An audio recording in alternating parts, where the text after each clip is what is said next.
and this is Ollie Mae here, and today I would like to discuss that I have a different type of video, and um I have done a video on FNAF, but I would like to continue that video. And so in the last video I told you who killed Phone Guy, and I came down to two victims, Golden Freddy and the puppet. Because strangely enough, I had a feeling that the puppet is actually in every single game, but in a different type of form. And since I read the book and I have gone through and seen every single game, I mean, it makes sense. I mean, think about it. The first game, the puppet shows up as the crying children in the poster, as a resemblance, and as Golden Freddy as a mystery. Now, both the puppet and the marionette are mysteries, and some of the biggest mysteries in the franchise that everybody always tries to give their own backstory and lore to, no matter how many times you research this stuff. I mean, literally. But what if I told you that they don't belong in the franchise? That the reason that nobody can piece them together is because they simply don't belong in the restaurant. And I mean, think about it. Golden Freddy shows up in the first game. Puppet shows up in the first game too, but is referenced to it. We later find out that the timeline, which I will put into depth, the second game actually came first, and the puppet is present in this game, but Golden Freddy is not present. Oh, how can that be? Well, if you go further down the timeline, which I know I said the second one is first, but the fourth one is actually first, and Golden Freddy is in that particular game, but the puppet is missing, but it's still in there. And by the time you get around to the second game, Golden Freddy's not there because he's like a legend or something. Like he's a legend animatronic that once existed but is no longer there. I mean, sounds pretty odd. Like they're off and on, but they show up a lot. I mean, heck, sure, Golden Freddy doesn't show up in the second game, but he shows up in the fourth game as a teddy bear. He shows up again in the third game as like some phantom or something, and but the puppet shows up automatically like in perfect condition. Not to mention he showed up in the 8-bit mini games, and the crying kid's supposed to resemble the puppet. So all this is confusing to me, but we're all gonna piece this together by the end of this video. So first, we're gonna start from the beginning of FNAF, the origins of this stuff, and I will go through biggest mysteries ever and try to piece it together. So let's focus on the timeline first. First, you got 1983, other known as Five Nights at Freddy's 4, the fourth game, where our timeline begins. And I know it's 1983 because there is an Easter egg on the TV telling you the time, and you watch this crying kid get ready for a birthday party while he's terrified and he's mortified by his older brother. He calls the animatronics his friends, but then yet he's afraid of the Springtrap suit. But who has the Springtrap suit? Springtrap? Golden Freddy, aka Fredbear, the original. And at this time, they are the only place open. I mean, think about it. Like, no events. Like, you don't see a guard, so we know it's before the second game, and the place is super, super small. And plus that in the book, we get told about that pizzeria that the phone guy said like was left to rotter, we get to hear about it because it takes precedent in the book, but at the same time, it tells about the other place, Fredbear's Family Diner, which wasn't a pizzeria but closed down before the first pizzeria opened. So that's how we know that it stands alone. Also, you can tell that it's a diner because it's particularly small and only has two animatronics, which after the first pizzeria, the spring locks were taken out.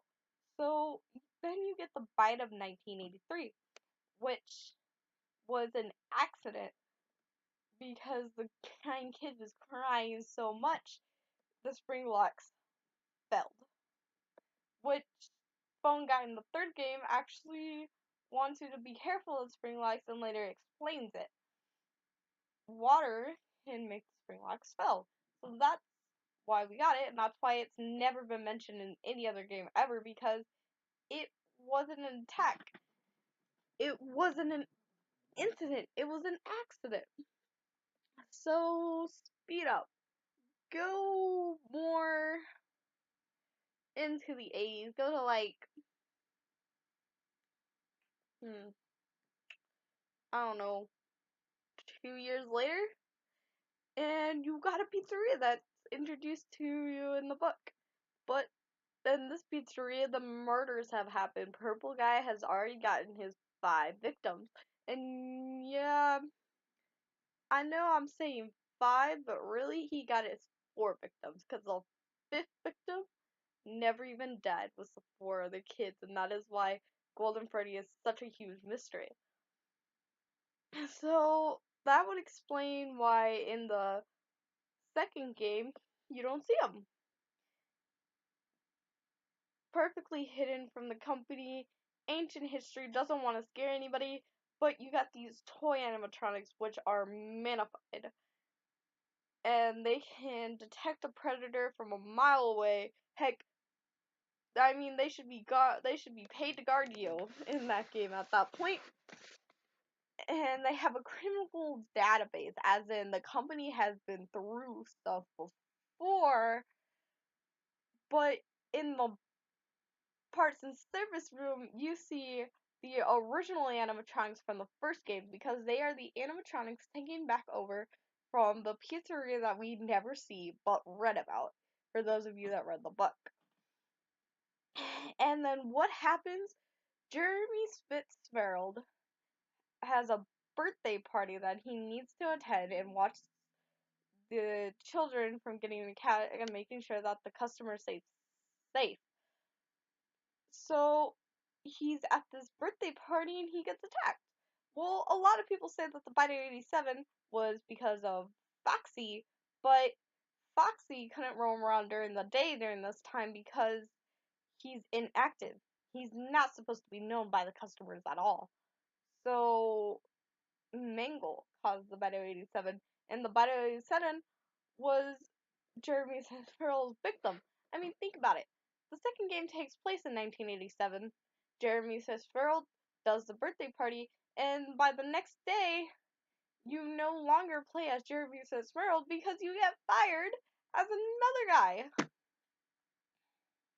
Meaning he's already gone off to the hospital. You see what I mean? I already solved the Bite of 87 and gave you a name to the previous victim. I mean, before we always thought, oh, it's a character that we haven't been introduced yet. But we have. We played as that character. And also, Mingle attacks you head on first, like he's trying to take a bite out of you. While Foxy still has his mouth open, he jumps out at you. Kind of weird.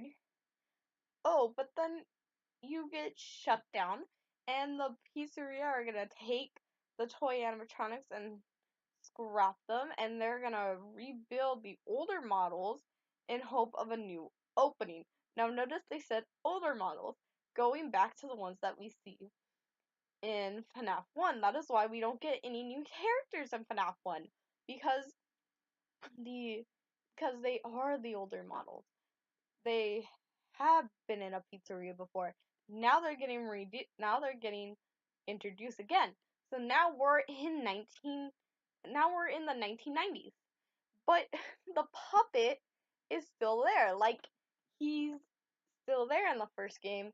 Again, crime posters. Um, Crime posters. And so the kids have already taken over the souls of the animatronics. They're pretty used to this game, and they're still trying to get their revenge. Later, they get their revenge on phone guy, who knows quite a bit. I mean, he's been for the company forever, and I mean forever. He tells you about the diner. He tells you about the abandoned pizza shop. And he always acts like your guide, but he even goes further to knowing how to activate the spring shoots. I mean, a normal employee like that, I doubt likely he's an owner, married, preferably the main owner, because I mean, think about it. Two co-owners, and then the book described that one co-owner killed the kids, and the main owner had became clueless. I mean, he gives you information about everything else except the murders. Kinda odd. You'd think he would be like, oh, we had a couple murders here, cops are looking after me. No. But then again, one murderer, what it? What it? So, here we go, and we get into the future, and we got the third game. And Springtrap is free. You're in a like haunted house place based on the unsolved mysteries of Freddy Fazbear's Pizza. Makes sense. And everything is a hallucination except for Springtrap. And of course, there it is, the puppet. But you see the diner from the fourth game. So you see Springtrap was Golden Freddy. Golden Freddy appears again, but this time in 8-bit. And you see the crying child from the fourth game having a birthday party celebrated that never happened. And that's how their spirits get free. But wait a minute, why does the puppet leave the crying child, to his birthday party, but disappear when he takes a mask? But the puppet disappears right next to him. No, that struck me as kind of odd. Oh, and then plus you got sister location, which happens at the same time. So to say afterwards, but a father trying to piece together his daughter. Now that's a different story. Sister location has a whole nother level. So I'm sticking with the first four. Keep this short. Okay, so let's look at it again. Puppet comes in as crying child, and it has been known to cry, and it is constantly crying. What if I told you that the puppet and Golden Freddy are the same people, and they are possessed by the same entity, the crying kid? I mean, sure, there features crying kids all over the place, but there's always been one main detail. Golden Freddy has always had whited out eyes. Puppet also has whited out eyes. And the crying kid is constantly crying in FNAF 4. And the 8-bit that shadowed some of FNAF 4 had a crying kid as well, dying outside of a smaller location, the pizzeria. and he's dying outside. Every time this crying kid dies, he dies outside the pizzeria, just like the crying kid. The crying kid doesn't die in the restaurant, just like the puppet and Golden Freddy don't belong in the games because they're not supposed to be there. I mean, think about it. The crying kid died in a hospital. You can tell that during the game, a medicine bottle, the IV, yeah, it's safe to say that he died at the hospital.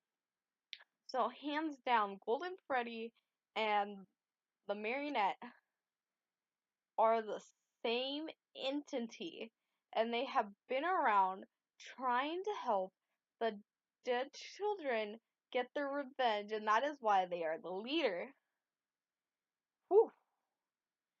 And Purple Guy, other known as Mr. Afton at this point, killed the kids because he wanted revenge what happened to his son,